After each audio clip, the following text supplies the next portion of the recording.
সে বিয়ে করছে, তার মনে হয় বাচ্চা হইছে। সো বলব যে বাচ্চা এবং বউ নিয়ে যেন সুখে থাকে। দুনিয়া দুনিয়ার নিয়মে চলবে। আমি আমার নিয়মে চলবো। ও চলে গেছে শেষ। ওকে নিয়ে পড়ে থাকি আমি আমার লাইফ কেন নষ্ট করব? আমি আমার হাসি খুশির জীবনটা কেন শুধু নষ্ট করতে যাব? আমি হাসবো। আমি আমার হাসিটাই আমার শক্তি। এখন ওকে নিয়ে যদি আমি পড়ে থাকি তাহলে তো আমাকে কান্না করতে হবে। সো আমার তো দরকার নাই বোন। নাদিয়া নুসরাত। হ্যাঁ, আপনি কি করেন? স্টুডেন্ট, পড়াশোনা করি। কি পড়াশোনা করতেছেন? আমি অনার্স করতেছি।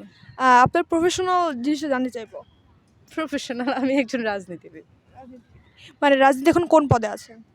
আমি সাবেক উত্তর জেলা ছাত্র দলের ছাত্রী বিষয় সম্পাদক। সেন্ট্রাল করতেছি। যদি আশা করি সামনে কোনো কিছু পাই। আচ্ছা, আচ্ছা রমনায় আপনি আজকে কার সাথে এসেছেন? আমি আমার বান্ধবীকে নিয়ে আসছি। ও চট্টগ্রাম থেকে আসছে। খুব ছবি পাগল একটা মেয়ে। ছবি তুলবে বাসায় অনেকক্ষণ। এজন্য নিয়ে আসছি জাস্ট ওকে ছবি তুলে দেওয়ার জন্য। ছবি কি আপনি তুলবেন নাকি অন্য কেউ? আমার বান্ধবী তুলবে, আমিও তুলবো। না, ওকে আরো আগে কয়েকদিন আগে একবার নিয়ে আসছিলাম। ভালোই, খারাপ না। এখানে আসলে অনেক ছবি তোলা যায়। সুন্দর প্লেস। ছবিগুলো অনেক সুন্দর আসে। এইজন্যই ভালো লাগে। না, এরকম কোনো কিছু নাই।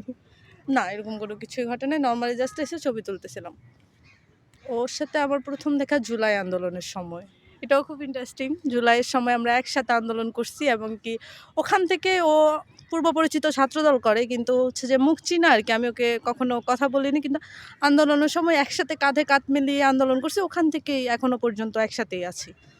ছোট গল্প। কেউ রাগে না, আমরা দুজন রাগারাগি করলে আবার সেটা আমরা দুজনেই ঠিক করে ফেলি। ওর অভ্যাস, ও একটু বেশি কথা বলে। এটাই ভালো লাগে। ভালো লাগে, ও একটু বেশি কথা বলে। মানে অনেক বেশি কথা বলে। ভালো লাগে না, ও একটু জোরে কথা বলে। মানে বেশি কথা বলতে কথার মধ্যে একটু আস্তে কথা বলে না, ও একটু অনেক জোরে কথা বলে লাউডলি। এটা একটু ভালো লাগে না। আচ্ছা, ভবিষ্যৎ, সেটা উপর আল্লাহ তাআলা সিদ্ধান্ত নেবে আরকি যে ভবিষ্যতে কি পরিকল্পনা থাকবে। ছিল, এখন নেই। কেন নেই? আসলে পলিটিক্যাল একজন ব্যক্তির জীবনে এরকম কোনো কিছু থাকতে নেই। সেটা নিয়ে বিতর্কিত হয়। আচ্ছা অনেকের তো থাকে, তাই না? এটা অনেকের ক্ষেত্রে থাকে। আমার ক্ষেত্রে বিতর্কিত হওয়ার একটা চান্স আছে, এজন্য নেই। আমি প্রফেশনাল লাইফটাতেই খুব বেশি মনোযোগী। আমার মনে হয় কি আমি যদি ওই যে ভালোবাসা একটা সম্পর্কের দিকে চলে যাই তাহলে হয় কি আমার রাজনীতি থেকে আমি দূরে সরে যাই। আচ্ছা সম্পর্ক থেকে কি প্রফেশনালটা বেশি ইম্পোর্টেন্ট দাবি করতেছেন আপনি? না, সেটা করব না। যার কাছে যার যেটা ভালো লাগে আরকি।